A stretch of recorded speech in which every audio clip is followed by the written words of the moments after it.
자, 오늘 기도회 또 말씀을 준비했습니다. 요한복음 17장 11절과 23절 두 절을 건너뛰어서 한 절씩 읽겠습니다. 요한복음 10 이제 나는 더 이상 세상에 있지 아니하나 이들은 세상에 있나이다. 그리고 나는 아버지께로 가나이다. 거룩하신 아버지시여, 아버지께서 내게 주신 그들을 아버지의 이름으로 지켜주셔서 그들도 우리처럼 하나가 되게 하옵소서. 23절입니다. 내가 그들 안에 또 아버지께서 내 안에 계심은 그들을 하나로 온전하게 하셔서 아버지께서 나를 보내신 것과 나를 사랑하신 것처럼 그들을 사랑하신 것을 세상으로 알게 하려 함이니이다. 아멘. 자, 신앙 공동체 안에서 함께 하시는 그리스도라는 제목으로 말씀을 준비하겠습니다.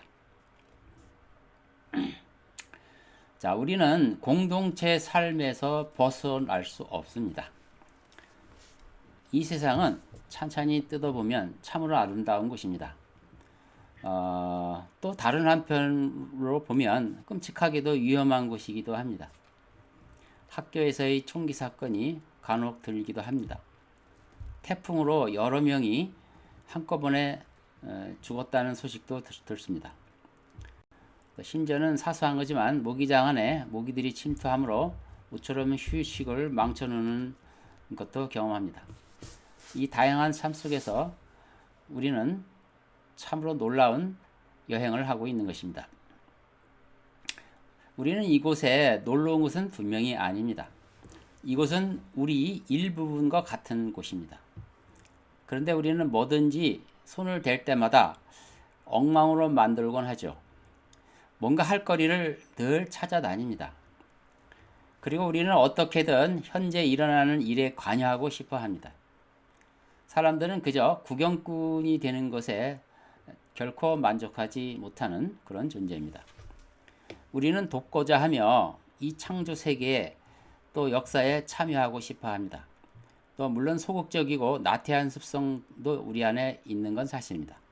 그러나 누구든지 그런 습성은 한 인간으로서 고쳐야 할 습성이라고 스스로 잘 압니다. 자, 그리스도께서 성신으로 우리에게 나타나셨습니다. 그리고 교회를 세우시고 교회의 머리가 되셨습니다. 우리는 그리스도께서 교회를 통해 일하시는 모습을 보면서 거기에서 우리 가족, 친구, 이웃들과 함께 직접 동참하고 싶어 합니다. 그러나 곧 어려움을 겪습니다. 그들 중에는 우리가 그다지 좋아하지 않는 부류도 있고요. 심지어는 지독하게 싫어하는 사람도 있기 때문입니다.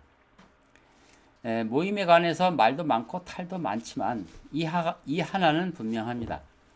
공동체를 그리스도의 사랑으로 끌어안지 못한다면 우리는 결코 어떤 성장도 기대할 수 없다는 것입니다. 그곳에서 벗어난다면 예수 제자의 길은 결코 온전한 삶을 살 수가 없다는 것입니다. 자신의 혼자로는 하나님의 의를 이룰 수 없는 것은 분명합니다. 그 이유는 지금도 여전히 그리스도께서 개인주의가 아닌 공동체 안에서 활동하시는 분이기 때문입니다. 두 번째, 부활의 능력을 살펴보겠습니다. 부활의 능력은 공동체 삶을 위한 시작이라는 것입니다. 히브리서 12장 14절에 모든 사람과 더불어 화평함과 거룩함을 추구하라. 이것이 없이는 아무도 주를 보지 못하리라. 이렇게 말씀하셨습니다. 자, 우리가 거룩한 삶을 살기를 원한다고 해서 거룩해지지는 않습니다. 그 거룩한 삶은 이미 하나님께서 완전하게 예비해 두어놓은 삶인 것입니다. 그래서 그 거룩한 삶에 우리는 동참하기만 하면 됩니다. 그것은 예수님의 부활을 통해서 시작이 되었습니다. 그분의 탄생은 우리를 창조 세계로 이끄셨습니다. 또 그분의 죽으심은 우리를 새로운 화해의 삶으로 이끄셨습니다. 그런데 그의 부활하심은 우리를 공동체의 삶으로 초대한 것입니다.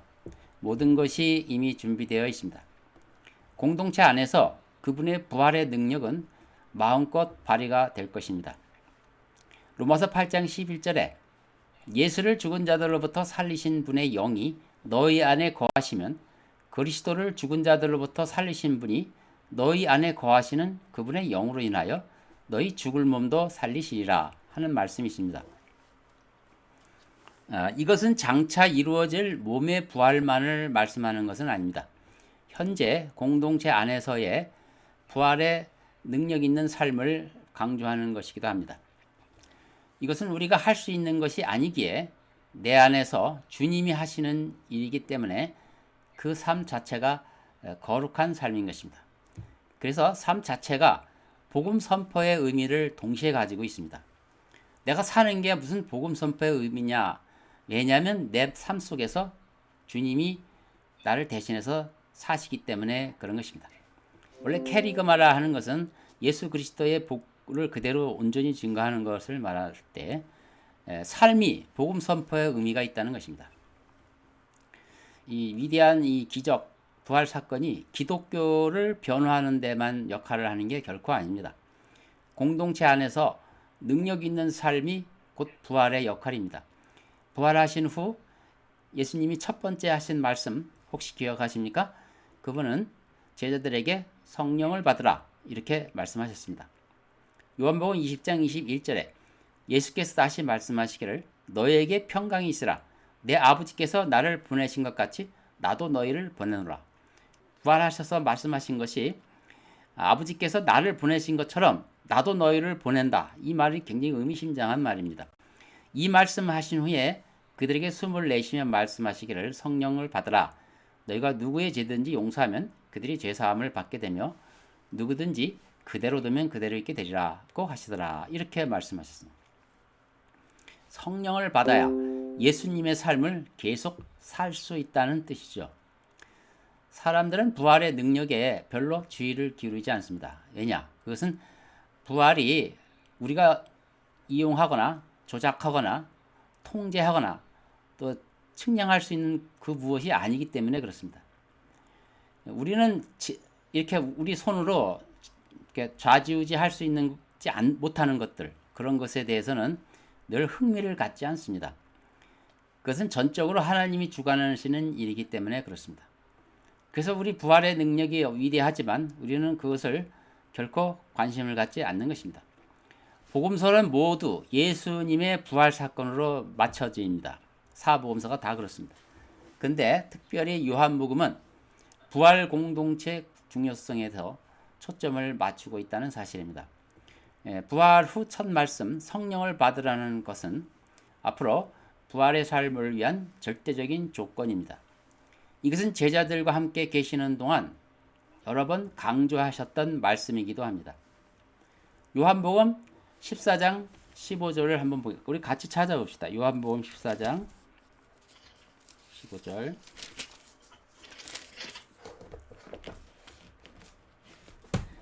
읽겠습니다. 너희가 나를 사랑하면 나의 계명들을 지키라.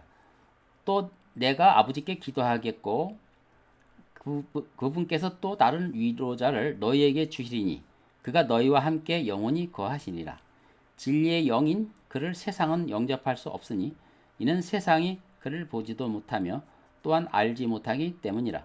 그러나 너희는 그를 아나니 이는 그가 너희와 함께 거하시며 또 너희 안에 계실 것임이라. 이렇게 말씀하셨습니다. 자, 개인적인 관점에서 보지 말고 이것을 공동체 입장에서 보면 또 새로움을 느낄 겁니다. 우리의 삶의 가장 깊은 곳까지 성령이 임하시는 목적은 온전한 공동체 삶을 위해서 들어오셔서 우리에게 위로하고 도와주시겠다는 것입니다. 위로할 일이 많습니다. 성령이 임하신 분명한 목적이 분명히 있는 것입니다. 그것은 공동체 삶과 직접적인 관련이 있는 것입니다. 또 같은 장 25절을 볼까요? 25절 내가 아직 너희와 함께 있을 때 이런 일을 너희에게 말하노라. 26절 그러나 위로자이신 성령을 아버지께서 내 이름으로 보내시리니 그가 너희에게 모든 것들을 가르치시며 또 내가 너희에게 말한 모든 것들을 기억나게 하시리라. 성령이 오셔서 많은 것들을 가르치시고 지도해 주시고 또 기억나게 하시는 목적이 공동체 삶 속에서 필요한 지식들인 것입니다. 예수님은 제자들로부터 자주 떠나실 것을 말씀하셨습니다. 내가 떠나야겠다는 말씀을 한 16번 하신 것 같아요. 성령께서 다시 오시겠다는 말씀은 25번 정도 말씀하신 것 같습니다. 그만큼 강조하신 거죠. 그 떠나시기에 그 다음의 계획은 우리가 모여서 공동체 생활을 하는 거였습니다.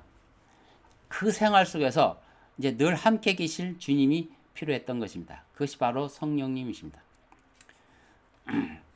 16장에도 보면요. 7절에도 보면 이렇게 되어 있어요. 그러나 내가 진리를 너에게 말하노니 내가 가는 것이 너희에게는 유익하니라. 만일 내가 가지 아니면 위로자가 너희에게 오지 아니하시리라. 그러나 내가 떠나가면 내가 그분을 너에게 보낼 것이라. 13절 볼까요? 그러나 진리의 영이신 그분이 오시면 너희를 모든 진리로 인도하시리라. 그분은 자신에 관하여 말씀하지 아니하시며 무엇이나 들은 것을 말씀하실 것이요 또 너희에게 다가올 일들을 알려주시리라.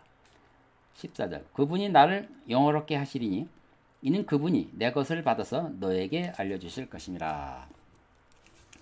자, 이처럼 성령이 반드시 오셔서 내가 하는 일도 할 것이며 나보다 더 큰 일을 하리라 하셨고 위대한 삶을 살겠다고 분명히 약속하신 것입니다. 부활은 이처럼 우리 안에 역사하시는 하나님의 활동인 것입니다. 그리고 이어서 어떤 일이 일어났는지 기억하시죠? 오순절 성령 강림 사건이 바로 일어났습니다. 얼마 되지 않아서. 이제 실제로 약속하신 것들이 실제 이루어진 사실인 거죠. 우리도 예수님의 삶을 살 수 있도록 문이 열린 최초의 사건이었습니다. 예수님의 삶을 우리도 살 수 있다는 거죠.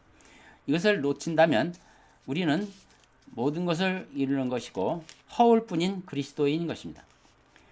그 삶이 그토록 중요하다면 오래도록 기억할 만한 놀라운 이적이나 사건이 필요할 것 같은데 놀랍게도 주님은 그렇게 하지는 않으셨습니다. 대신 함께 한 식탁 모임에서 제자들을 발을 씻기셨고요. 그리고 아주 긴 설교 말씀을 하셨습니다. 그리고 마지막으로는 하나님 아버지께 아주 중요한 기도를 하셨습니다. 처음에 발을 씻기시고 또 대화하셨고 마지막에 기도로 마무리한 이 내용이 매우 중요한 것이죠. 그 핵심은 우리들로, 즉 제자들, 예수를 따르는 자들이 예수님과 같은 삶을 살게 된다는 내용이었습니다. 너는 예수님과 같은 삶을 살라고 강요하는 게 아니고 너희들도 이렇게 될 것이라고 오히려 말씀하시는 거였죠. 예수님께서 제자들을 위해서 얼마나 철저히 준비하셨는지 그 내용을 보면 잘 알 수 있습니다. 그분의 긴 설교를 다 설명드릴 수는 없고 요약하면 이런 겁니다. 요한복음 13장에서 17장까지 내용이 전부 그 내용인데 너희들이 예수 이름으로 무슨 일을 하든지 먼저 친구들과 이웃 앞에서 무릎을 꿇고 발을 씻기는 것으로부터 시작해라. 또 눈을 들어 하늘 아버지께 기도하는 것으로 마쳐라. 이것이 내가 살아온 인생이었다. 이로 그렇게 말씀하신 겁니다. 더러운 발을 씻는 것과 하늘 아버지께 기도하는 것은 결국 그리스도인의 삶의 처음과 마지막을 지지하는 일종의 큰 기둥과 같은 것입니다. 예수님이 정해주신 이 테두리를 지키지 않는 한 우리가 아무리 성경대로 믿는다고 자랑을 해본들 다 헛것입니다. 우리는 공동체 삶을 살 수 없고 거룩한 삶을 살 수 없는 것입니다. 이 두 가지 기둥이 없으면 우리는 다 헛것인 것입니다. 17장은 예수님이 아버지한테 마지막 제사장적 기도를 하시는 거죠. 아버지시여, 나는 세상에 있지 않지만 그들은 남을 것입니다. 나는 세상에 없는데 그들은 남을 것이다. 주님은 떠나고 우리는 남는다는 것이 예수님 입장에서 왜 그렇게 절실할까요? 또 주님은 이렇게 기도합니다. 아버지와 저는 하나입니다. 저들도 우리와 하나같이 되게 해하옵소서. 아버지와 아들이 하나인 것은 알겠는데 왜 우리를 하나님과 하나 되게 해달라는 것이 그렇게 절실한 기도 내용일까요? 계속해서 나는 세상에 속하지 않습니다. 그들도 그렇습니다. 예, 물론 하나님 아버지와 아들은 세상에 속하지 않죠. 근데 우리도 그렇다고 우리를 거기에 껴넣은 것입니다. 아버지께서 나를 거룩하게 하신 것처럼 그들도 그렇게 해 주십시오. 당신은 내 안에 계십니다. 그들도 우리 안에 있게 하소서. 당신은 나를 사랑합니다. 아버지께서도 그들로 사랑하십니다. 이렇게 예수님과 우리 인간들을 완전히 일치시키는 내용이 기도 내용의 주요 골자입니다. 예수님의 삶과 제자들의 삶을 일치시키지 않는다면 어떻게 이런 기도가 있을 수 있겠습니까? 예수를 믿는 우리가 그러므로 보통의 존재가 아닌 것입니다. 제자와의 대화에서 거의 명령어를 사용하지 않았는데 이것은 우리가 명령을 따라서 행함으로 이루어지는 것이 아니기 때문에 그런 것입니다. 어떻게 해야 되는지를 자세히 말씀하지 않고 어떻게 이루어지는지를 더 많이 말씀하셨습니다. 그것은 근본적으로 성령께서 하시는 일이며 우리 안에 그리스도의 부활의 생명을 형성시키는 일이기 때문에 그렇습니다. 그래서 우리는 오직 순종만 하면 되는 것입니다. 이 위대한 삶에 순종만이 필요합니다. 자, 세 번째, 분파주의가 있습니다. 분파주의는 교회의 적인 것입니다. 우리는 믿음 공동체입니다. 인간은 공동체에서 태어나서 공동체에서 살며 공동체에서 죽습니다. 심지어는 가족 공동체에서 시작해서 언제나 사회의 일원이 되는 것이 우리의 일상입니다. 그런데 우리는 늘 좀 더 쉬운 길, 완화된 공동체, 내 취향에 맞는 축소된 공동체를 추구합니다. 분파주의는 공동체 안에서 관대하게 사랑을 베풀며 더불어 사는 삶을 갑자기 위험을 빠뜨리는 주의입니다. 카인이 아벨을 죽이자 하는 죄 같은 것이죠. 그런데 이런 분파주의는 공동체 안에 늘 나타나는 현상입니다. 항상 더 작은 것에 끌리고 어떻게든 모든 것을 자기가 멋대로 주무를 수 있도록 그 모임을 단순화시키려 합니다. 분파주의는 늘 의도적이고 의지적으로 큰 공동체를 공격하고 떠나는 것입니다. 시편에는 하나님께서 품으시는 큰 회중이 등장합니다. 하나님은 땅의 모든 족속들에게 복을 주시려는 의도가 시편 가득히 나와 있습니다. 그러나 분파주의는 하늘과 땅을 다 아우르는 그 큰 회중을 떠나려고 하는 것입니다. 그리고 자신과 취향과 관심사가 비슷한 몇몇 사람들과 함께 특별한 관심사를 추구하고자 합니다. 자, 우리의 희망은 뭘까요? 하나님께서 하늘에 있는 자들과 땅에 있는 자들과 땅 안에 있는 자들로 모든 무릎을 예수 이름에 꿇게 하시는 것을 직접 보는 것입니다. 성령께서는 모든 입으로 예수 그리스도를 주라 시인하여 하나님 아버지께 영광을 돌리게 하실 것입니다. 그러나 분파주의는 전체에서 어떤 부분을 의도적으로 떼어냅니다. 떼어낸 부분은 자체로 좋은 것이며 명분이 있습니다. 하지만 전체에서 떨어져 나갈 때 그것은 생명력을 잃습니다. 따라서 의미는 축소되고 성령님으로부터 얻어야 할 것을 얻지 못하는 것입니다. 누군가 성경 66권 중 어느 한 5권 책만 근사하게 묶어서 성경으로 판매한다면 어떻게 그것을 용납하겠습니까? 또 어떤 유명 미술 작품을 자기가 좋은 장면만 잘라서 액자에 넣는다면 어떻게 그것도 용납이 되겠습니까?